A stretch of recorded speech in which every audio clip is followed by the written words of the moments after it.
Welcome to another explainer. Today, we're taking complex ideas and breaking them down into clear, actionable insights. I am super excited you're here because we're tackling one of my absolute favorite topics. We're taking those abstract statistical methods, the formulas and theories you'd normally just gloss over in a textbook, and we are turning them into real-world magic. Because statistics, well, it isn't just about crunching numbers in a vacuum, right? It's this incredibly powerful toolkit for understanding the world and making really smart, informed decisions. Okay, let's dive right into this. Picture people out in the field conducting surveys, actively getting their hands dirty with data. That is what statistics actually looks like in the wild. Our main goal today is demystifying exactly how you design and execute a statistical project totally from scratch. We're going to explore how data is used to analyze economic activities, understand what makes consumers tick, and honestly, figure out how to launch a highly successful product. Now, I want to draw your attention to this quote straight from our source material, because it really hits the nail on the head regarding the why of this entire explainer. It says, developing a project by conducting a survey and preparing a report will help in analyzing relevant information and suggesting improvements. See, we aren't just doing math for the sake of math here. We're learning how to actively solve problems. Whether you want to fix a local water issue, assess literacy levels, or launch a brand new business, developing a project with a proper survey gives you the actual power to suggest real, evidence-based improvements. So, here's our roadmap for today.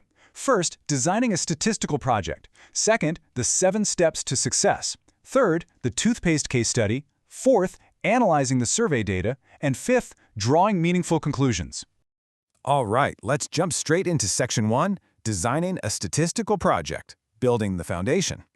Every single successful investigation needs a solid, logical foundation before you even think about collecting a single piece of data. If you just rush out and start asking people random questions, you're going to end up with a chaotic pile of useless information. So here's a mental map for a structured approach. It starts with identifying your problem. Then you carefully choose your target group. After that, you collect your data, organize it so it actually makes sense, analyze it using statistical tools, and finally conclude your findings to predict future trends. It's a beautifully unified pipeline. Oh, and officially, there's actually a 7th step. Always cite your bibliography, listing the reports and resources you use to develop your project. Moving right along to Section 2, the toothpaste case study. Enter Entrepreneur X. Now, let's take those abstract steps we just talked about and throw them into the real world with a super relatable scenario. I want you to really think about this for a second. How do you start a toothpaste factory? I mean, it sounds simple enough, right? Just mix up some minty paste and squeeze it into a tube. But how do you actually figure out what people want to put on their toothbrushes every single morning? If you produce the wrong flavor, like, orange juice and mint, or if you price it way too high, your factory is going to fail before the doors even open. So, enter our protagonist for this explainer, Entrepreneur X. He's this young visionary who wants to set up a toothpaste factory. But he's smart. Before risking a single dime of his capital, he decides he needs to back up his business plan with cold, hard facts. He needs to collect primary data, meaning first-hand information collected directly from the source, to figure out exactly what his customers' tastes are and what their monthly expenses look like. So what does that identify problem step actually look like in practice?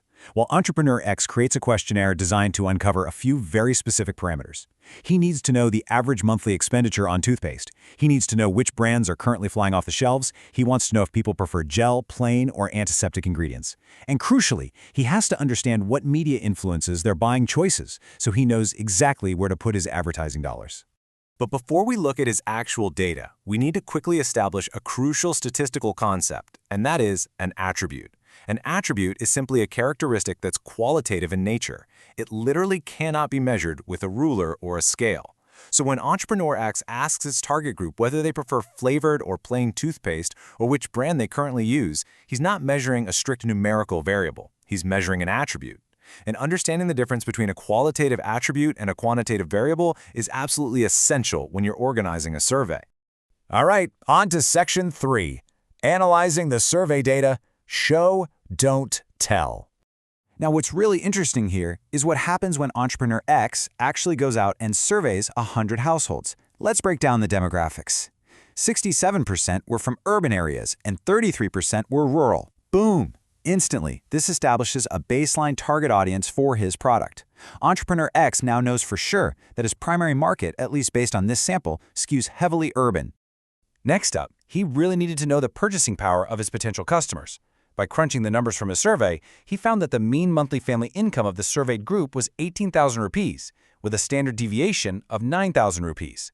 Now that wide deviation, that tells him that while 18,000 is the average, there is a massive variance in how much money these households are actually bringing in. Regardless though, this baseline cements their economic status and helps dictate exactly how he should price his new toothpaste.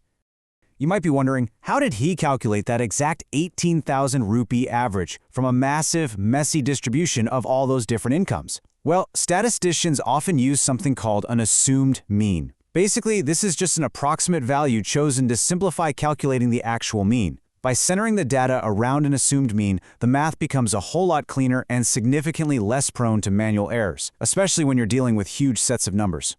Let's take a look at how this data is actually organized. Entrepreneur X took all those raw, messy survey responses about how much families spend on toothpaste and neatly categorized them into a frequency distribution. You can see right away that the bulk of the households, 40 of them to be exact, spend between 80 and 120 rupees a month. It's like putting a giant puzzle together.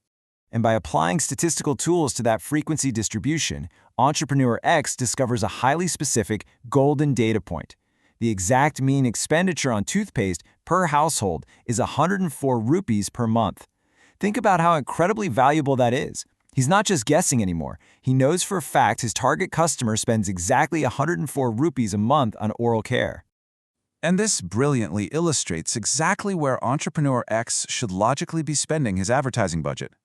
The survey asked what media actually influenced the consumer's choices. 47 households said television, 30 said newspaper, and 25 said cinema. Radio and exhibitions, they barely even registered. The data is practically screaming at him. If you want to sell this toothpaste, you've got to put your ads on TV. Now, if Entrepreneur X wanted to get even more sophisticated, he could use a bivariate distribution. That's simply a frequency distribution of two variables. So, for example, he could cross-reference income levels directly with media influence. Like, do the higher-income families watch more TV, or do they read the newspaper more? Analyzing two variables at once like this can unlock some incredible, hyper-targeted marketing strategies. Which brings us to Section 4, Drawing Meaningful Conclusions, the final verdict. This is the climax of the entire project, guys. We're transforming the math into a strategic business action plan based purely on the evidence.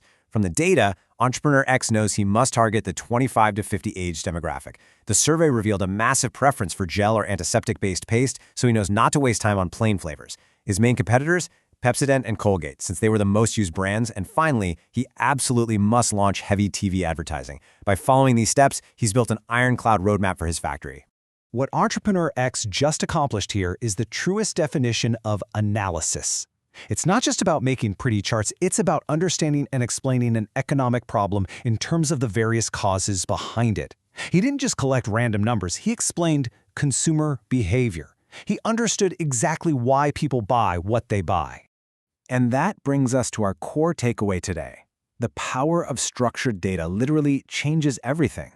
Whether you're an aspiring entrepreneur, a researcher, or honestly just someone trying to understand a local issue in your town, mastering these steps, from identifying a problem to rigorously organizing and analyzing the data, it elevates your work from absolute guesswork to true, undeniable science.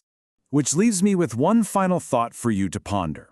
You now have the exact roadmap to uncover the hidden truths in practically any market or scenario. So, what problem are you going to investigate with your next statistical project? The tools are right there waiting for you. Get out there and start collecting your data. Thanks for hanging out with me on this explainer, and keep learning.